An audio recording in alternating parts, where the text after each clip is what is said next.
Hello everyone, how are you doing? This is MD Tech here with another quick tutorial. In today's tutorial, I'm going to show you guys how to resolve if you're noticing Google Chrome is experiencing high disk usage.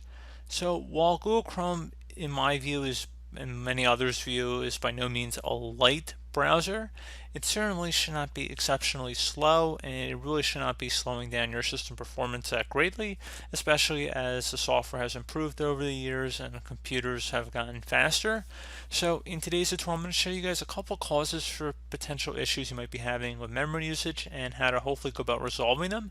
First thing I'd recommend doing would be to check what Google Chrome extensions you may have open. So more extensions you have open, the longer it takes web pages to load, bogs down your browser, and thus slows your computer down.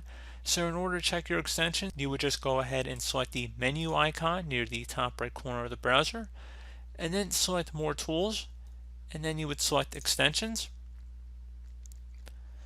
So if you notice any extensions in here you're not using, you can just go ahead and select the remove option or turn them off by selecting the toggle oval here. So if you toggle to the off position, it'll turn it off.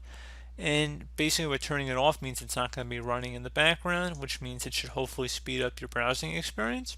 And this will go for other extensions as well, not just the generic ones you see listed here. Another thing we can go ahead and try here would be to open up the settings menu again, and this time go ahead and select settings near the bottom of this list. Scroll down until you get to advanced and you want to expand that. And now locate the system area where it says continue running background apps when Google Chrome is closed. Go ahead and just toggle this to the off position. And then I would attempt to restart your browser and see if that again has resolved the problem.